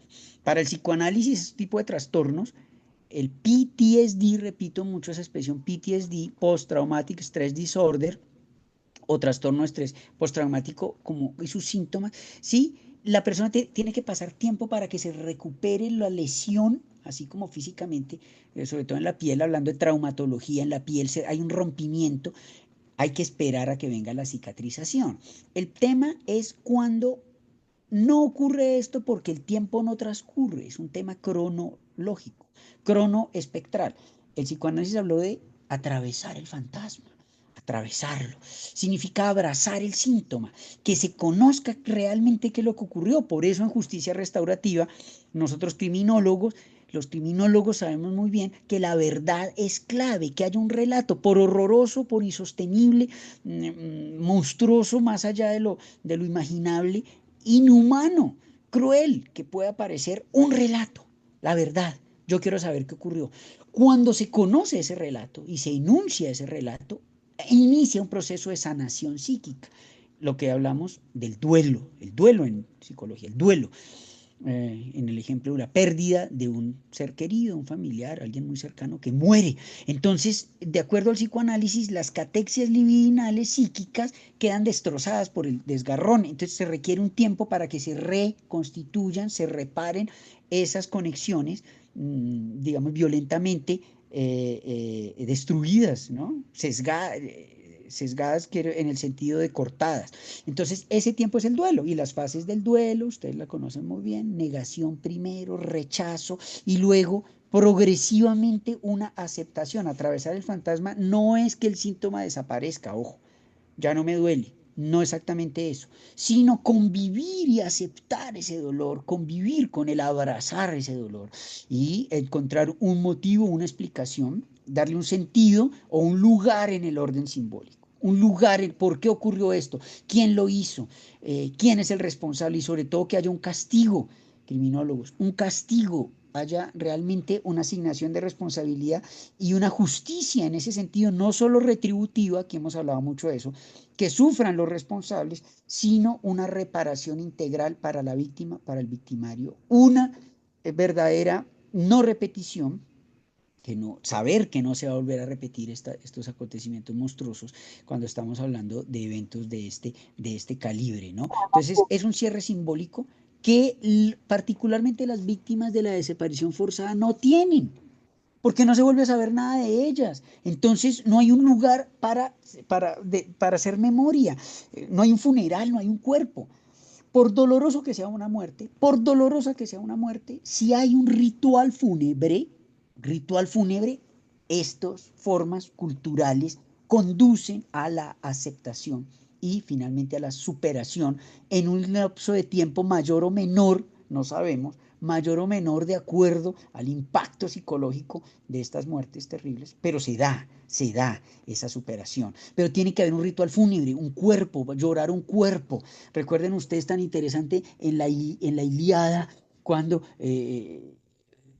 Aquiles, el protagonista, asesina a Héctor, el príncipe de Troya, y después priva a los troyanos del funeral, no les deja hacer no es posible hacer el funeral de su príncipe, el príncipe de Troya, Héctor, porque el cadáver lo profana, lo amarra a su carro y lo arrastra. El cadáver sin vida de Héctor es arrastrado por Aquiles. Ustedes saben por qué Aquiles está tan ofendido, digámoslo así, el héroe, el protagonista de ese relato, estamos hablando de la literatura clásica, la epopeya, la Ilíada, y entonces es Príamo, el rey, el padre, quien tiene que ir escondido al campamento de los griegos a rogarle al asesino de su hijo, a besarle las manos con lágrimas para que le devuelva el cuerpo al menos, tener acceso al cuerpo, para poder llevar a cabo el velorio, el ritual fúnebre, para poder llorarlo, para poder hacer ese acto simbólico que es tan importante, el velorio,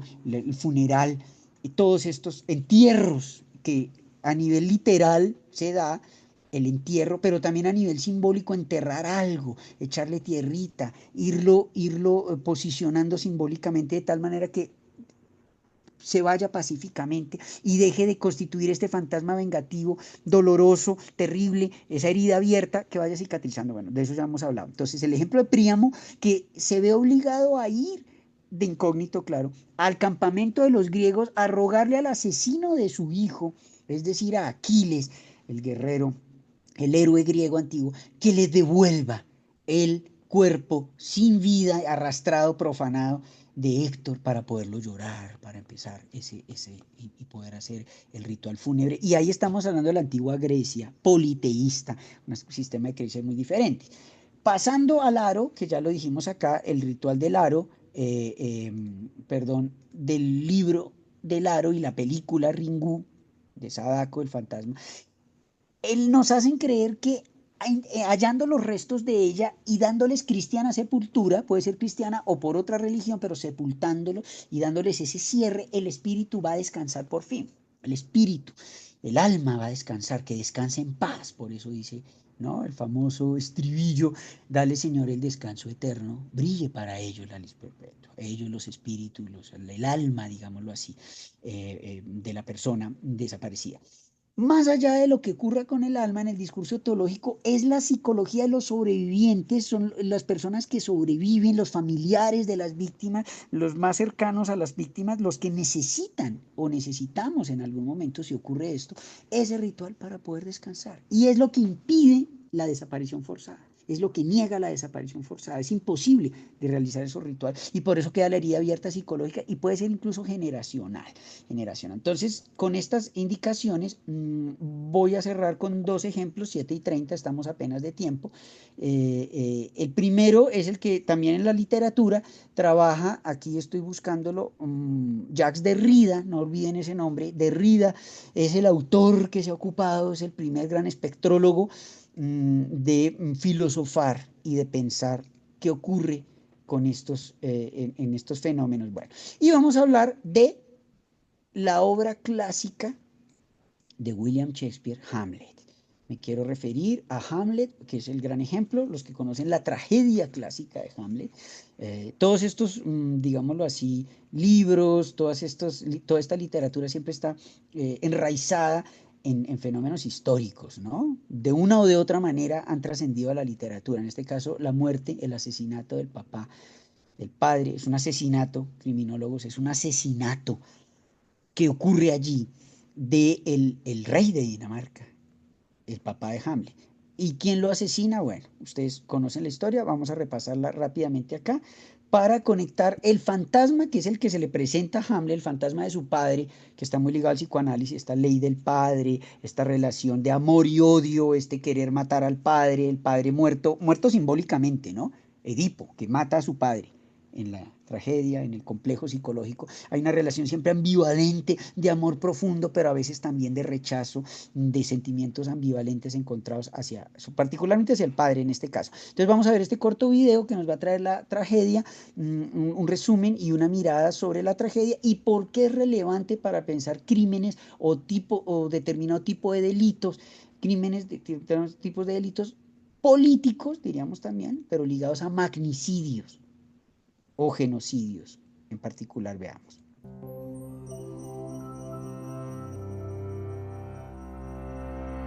Ah, perdón, creo que no tiene subtítulos en español.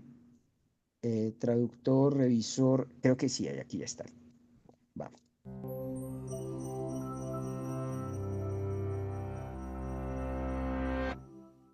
Who's there? Whispered in the dark, this question begins a tale of conspiracy, deception, and moral ambiguity. And in a play where everyone has something to hide, its answer is far from simple. Written by William Shakespeare between 1599 and 1601, Hamlet depicts its titular character haunted by the past, but immobilized by the future.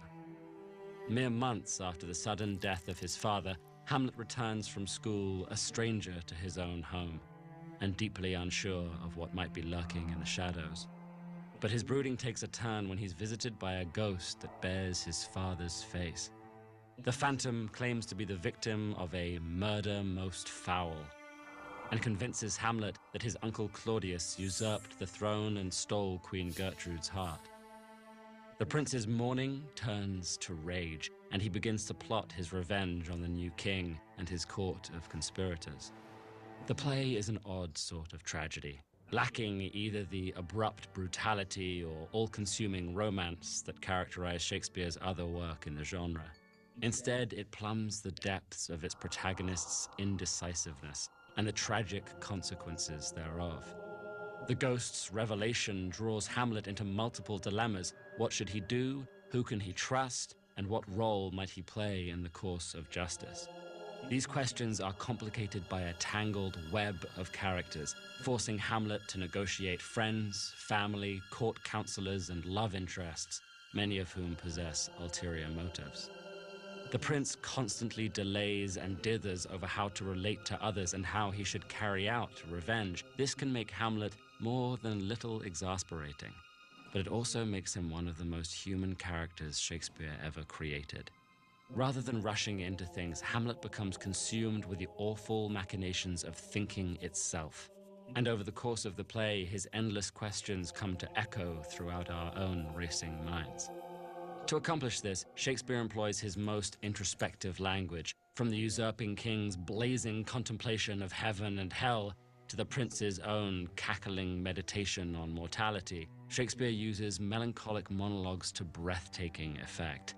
This is perhaps best exemplified in Hamlet's most famous declaration of angst. To be or not to be?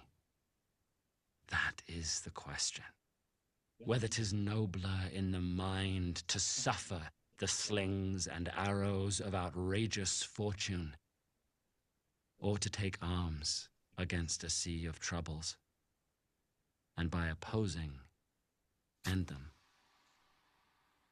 This monologue personifies Hamlet's existential dilemma, being torn between thought and action, unable to choose between life and death. But his endless questioning raises yet another anxiety. Is Hamlet's madness part of a performance to confuse his enemies? Or are we watching a character on the brink of insanity?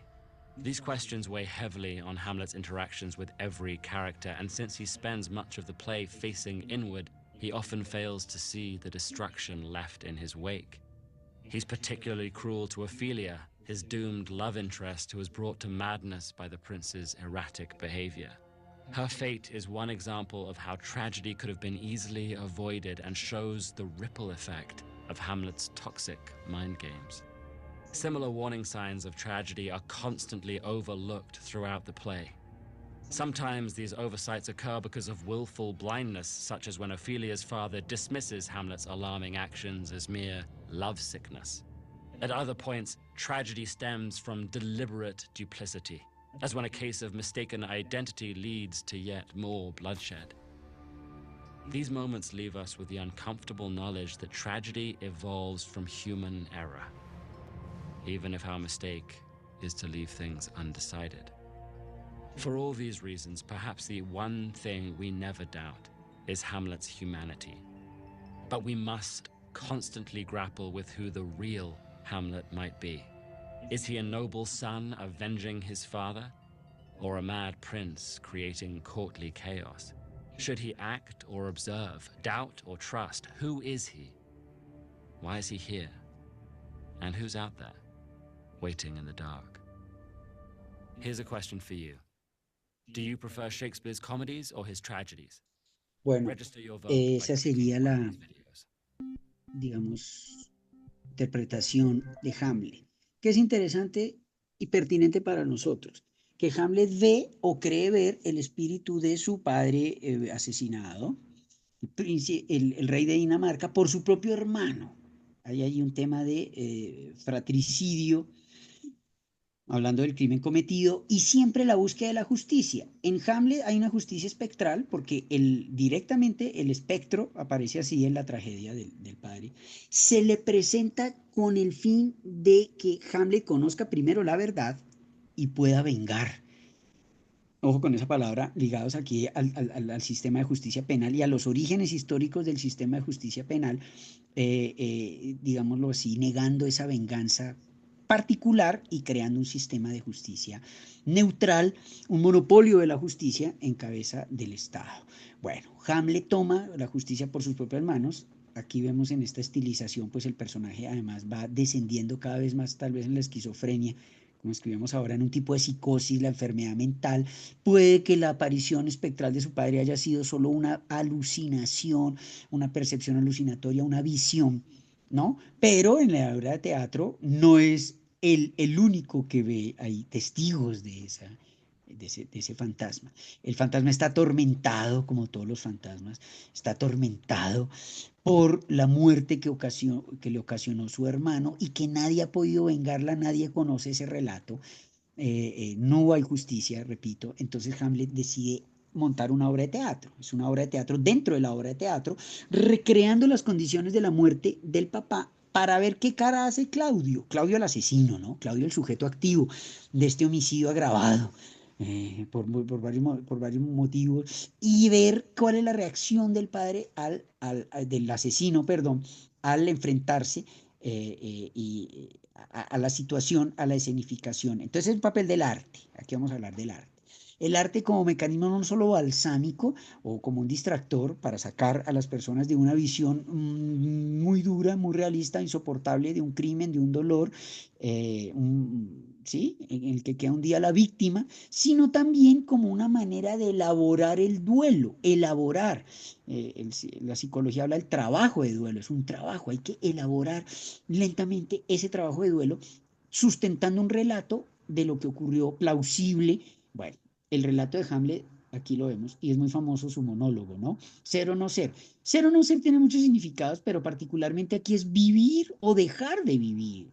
Hamlet está al borde del suicidio, tiene ideaciones suicidas, dicen los psicólogos, ideaciones suicidas ante el dolor todavía de la pérdida de su padre, y como su madre, no olvidemos ese detalle de la tragedia, su madre se casa con el asesino de su padre. Claro, ella no sabe que es el asesino, pero igual hay una especie de contubernio, hay una especie de complicidad extraña, y vean las imágenes, Hamlet está atormentado psicológicamente, sacudido por estos dolores y por no saber qué hacer.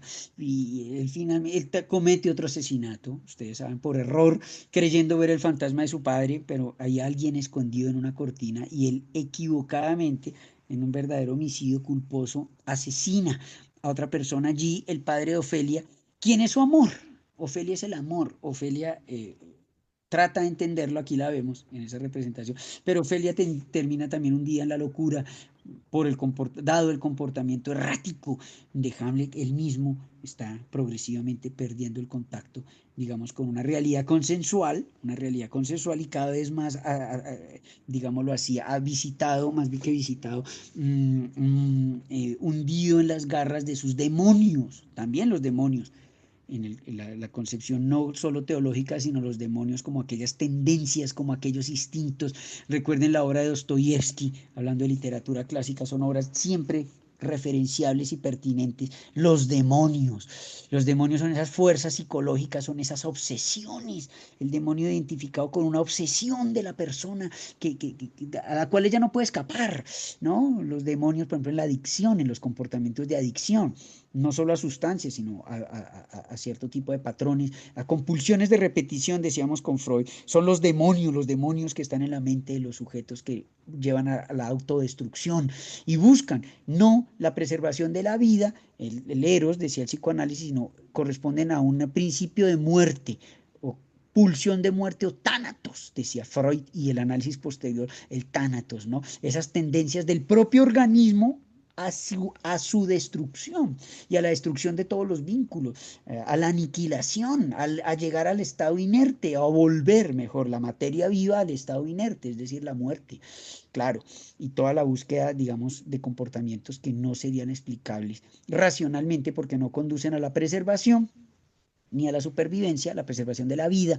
sino a la destrucción. Hamlet está en ese universo. Bueno, con esa referencia, en los minutos que quedan, quiero cerrar entonces, ahora sí, presentándoles de una forma un poco más, digámoslo así, sistemática. Aquí estoy buscando el último video, eh, que es el de la criminología espectral, recibe ese nombre. Ghost Criminology existe, es un campo creciente, un campo de estudios, digamos, novedoso, claro, que solo la criminología tiene o está en capacidad, por estar en el vértice de la criminología, de estas secuelas psicológicas, pero también del análisis técnico dogmático del delito que siempre es horroroso, del delito y las consecuencias para las víctimas del delito, las sanciones, etcétera, etcétera. Entonces aquí estoy justamente, les voy a compartir pantalla. Por última vez, este semestre en esta clase cierro, vamos a cerrar con esta aproximación, a ver si logramos aquí activar subtítulos. Sí. Esto es una conferencia sobre la criminología espectral. Oigamos. That attempts to bring a hauntological focus to the criminological and explores a sense of temporal dis-ease within the discipline, as well as look at the ways in which crime and punishment related individuals, groups, and cultural artifacts. Volvamos, perdón, que este inicio es demasiado importante, disculpen, vamos a retomar. La definición de la criminología espectral, atención a esto.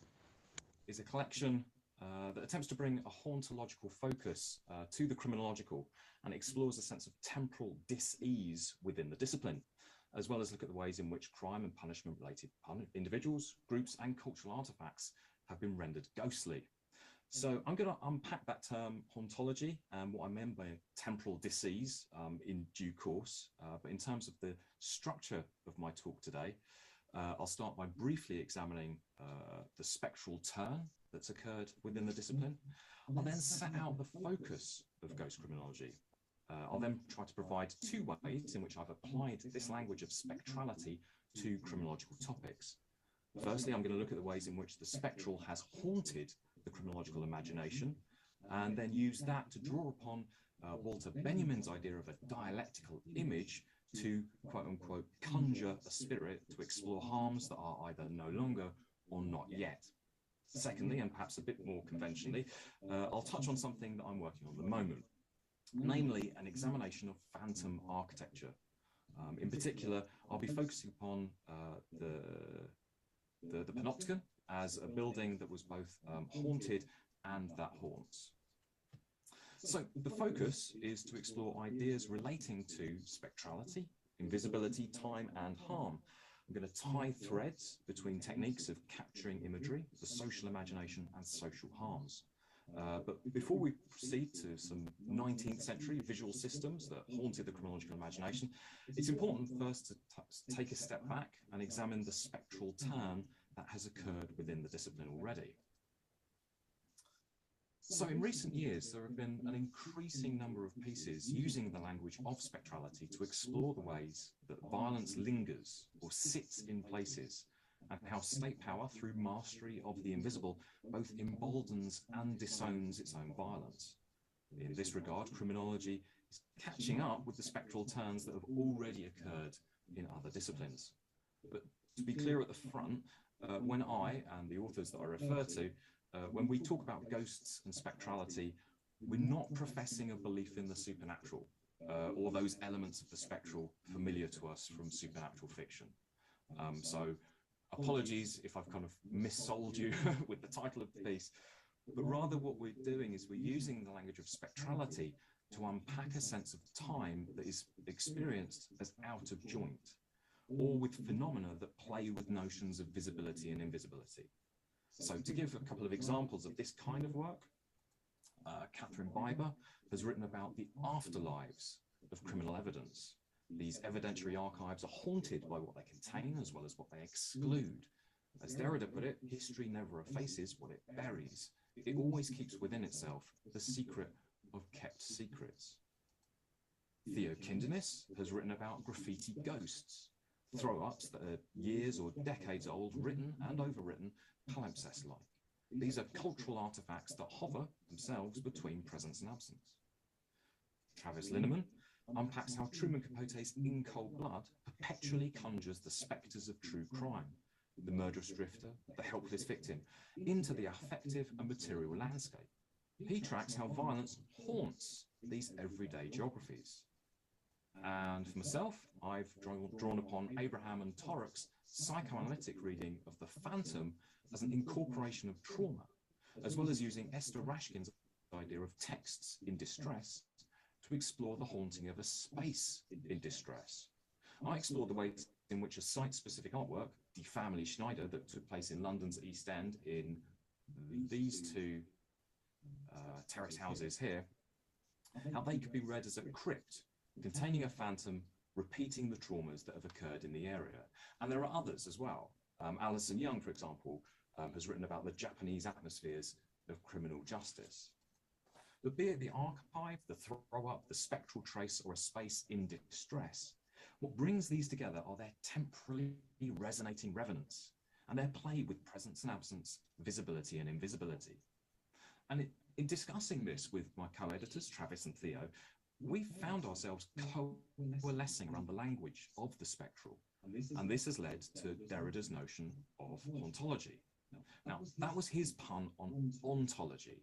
And if ontology is concerned with being and presence, hauntology disrupts those categories. It denotes how presence and absence, life and death, past, present and future can exist simultaneously. As such, the ghost operates within the gap between states and disrupts the familiar. It destabilizes any neat compartmentalization of the past as a secure or fixed entity, or perhaps the future as an uncharted territory. As Wolfru's put it, haunting within this framework has a disruptive structure. And this was all neatly distilled for us by Mark Fisher as an exploration of phenomena that are either no longer or not yet, but which remain or are already effective. The former might be the traumatic compulsion to repeat something of the past, the latter an anticipation of some future act that shapes current behaviour. The first element, capturing the compulsion to repeat, is a phenomenon that I explored by tracing the phantom of trauma in that art piece in London's East End. The second, within the broader framework that Fisher sets out, perhaps establishes the ghost as, in Blanco and Pieran's words, a figure of clarification with a specifically ethical and political potential. These ghosts provide a productive opening of meaning. And when I mention time being experienced as out of joint, it is this notion of the no longer or not yet, but which still or are already effective, to which I'm referring. It gives the sense of the living present, scarcely being as solid as it claims. Bueno, muy bien, este era solo un fragmento de una conferencia maravillosa que presenta los hallazgos de la criminología espectral, sus potencialidades, líneas de investigación, metodologías paradojales a través del recurso a imágenes. Aquí enlazamos todo lo que hemos dicho en este semestre sobre la criminología visual, tema que como un fantasma nos visitó, nos revisitó y nos continuó visitando el tema de la visualidad y cómo la criminología puede valerse de un análisis crítico de la forma como circulan las imágenes sobre el crimen, sobre el delito, sobre las víctimas, sobre el castigo y las formas de castigar, histórica, social y jurídicamente consolidadas, ¿no? La imagen ha sido importante en este curso desde el inicio y pues allí participa la iconografía, la pintura. Recuerden que hicimos análisis de pintura nosotros acá de algunas manifestaciones en la obra del Bosco, por ejemplo, el Jardín de las Delicias, estos grandes hitos. Allí también ha confluido el arte. Ahora que estamos acá viendo estoy repasando rápidamente de esta conferencia las imágenes que ayudaron al autor, digamos, a mostrar esto con ayuda del arte y de la historia de la pintura. Claro, aquí estas son representaciones del panóptico, famoso panóptico. Aquí tuvimos toda una referencia a los mecanismos de vigilancia, hablamos de sociedades disciplinarias, sociedades de vigilancia, en el entrecruce de formas de control social como tal, terrorismo de Estado y prácticas de vigilancia excesiva y violación masiva de derechos humanos, también estaba allí.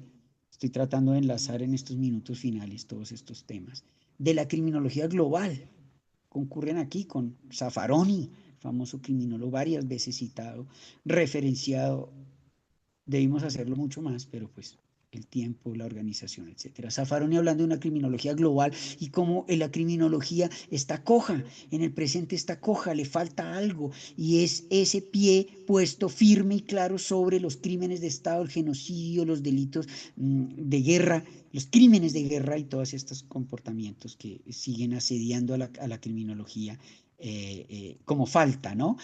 También el tema del archivo, fíjense acá, las imágenes, los archivos, ¿qué esconden estos archivos criminales? Esta recopilación de fotos, de imágenes, de testimonios, los archivos de conductas criminales que reclaman muchas veces una justicia que está siempre por venir, que está siempre por llegar, ¿no? En eventos como los que hemos usado hoy, como insignia, digámoslo así, como frente, digámoslo así, de penetración temática, el Palacio de Justicia, a la izquierda, estos fuegos, en esta imagen nos recuerda el fuego o nos evoca, hablando de evocar y de invocar fuerzas, fantasmas, espectralidades.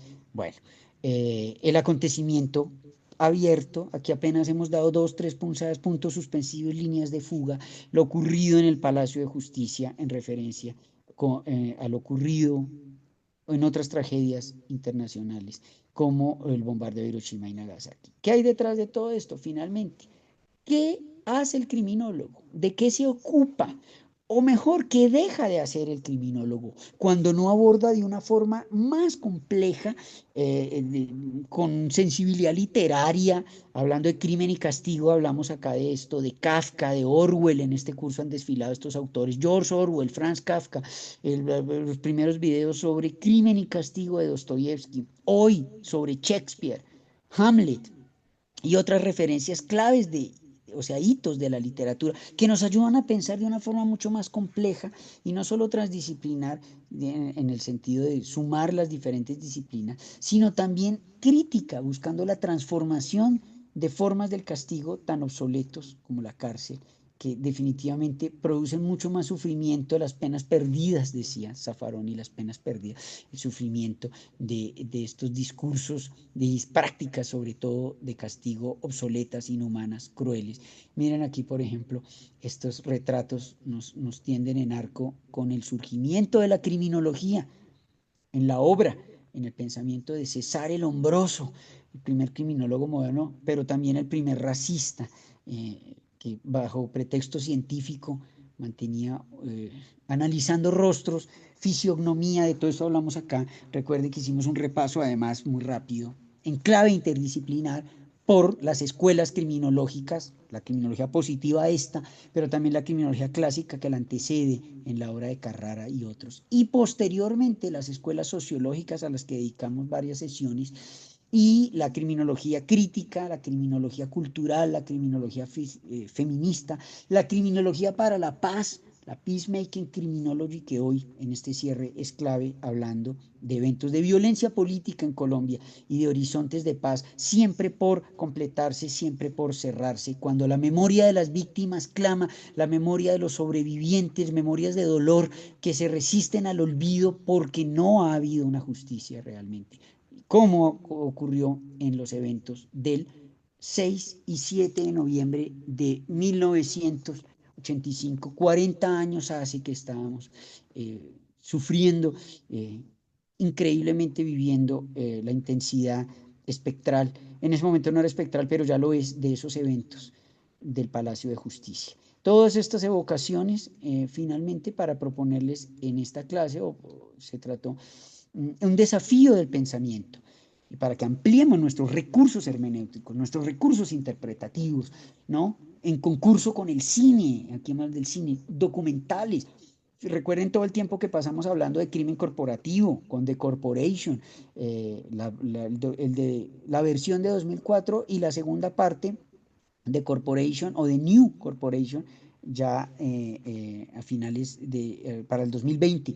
Cómo también las empresas cómo manipulaban nuestros sentidos, nuestras formas de percepción desde intereses comerciales, proponiéndonos regímenes de visión obsecuentes a sus intereses comerciales, y cómo el derecho penal estaba secuestrado, rendido a esos intereses corporativos. Aquí hablamos de Coca-Cola, recuerden, tan interesante todo el caso en esta recapitulación final que intento muy apresuradamente, claro, y muy esquemáticamente acá en estos últimos minutos, de Coca-Cola Case, lo que hablamos de Coca-Cola, el ejemplo de otra empresa, ChatGPT, el producto de la empresa OpenAI, la empresa, y los problemas criminales de posibles delitos que se dan con el uso masivo, acrítico, de este tipo de tecnologías también. Otro aspecto de este curso: delitos de cuello blanco, criminología empresarial, financiera, incluso en esas clases que pasamos analizando estas empresas o marcas, y no los delitos que se cometen, digamos, contra las empresas, sino los delitos de la propia lógica empresarial que se cometen allí, contra el medio ambiente, por ejemplo. No tuvimos tiempo de profundizar, quedará para otra sesión, o le queda la criminología verde o green criminology, ocupada de los delitos contra el medio ambiente que nos conciernen a todos, cada vez más relevantes. Y hoy, este giro espectral acá, véanlo, Spectral Turn, en el cine de la película El Aro, basado en el libro de Suzuki. Hideo Nakata, estaba recordando el director de cine, Hideo Nakata, de Ringu, la película original que inspiró todas estas leyendas, etcétera, que también lo utilizamos un poco para mezclar desde el cine y desde el arte consideraciones muy serias, muy dolorosas sobre el Palacio de Justicia aquí en Colombia. Con esto cierro. Muchas gracias por su atención. Ha sido muy interesante sus participaciones, los que escribieron en el chat. Sí, queda la pregunta allí flotando, espectral, sobre este tema de los fantasmas.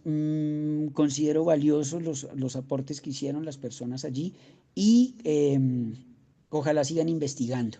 Sí, Jorge Higuera, bueno, él, para cerrar, me pregunta mi concepto sobre los fantasmas. Los fantasmas son reales porque los hacemos reales.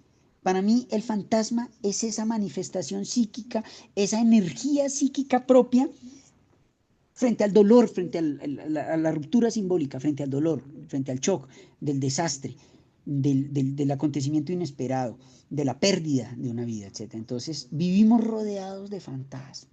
De hecho, Jorge, ya que me pregunta, y perdone, solo voy a tratar de utilizar un minuto para decir esto, la identidad de los sujetos en el Estado de Derecho es espectral, porque es un constructo a medio camino entre lo visible y lo invisible, entre lo real y lo real, entre la ficción y entre la fantasía propiamente hablando y lo real.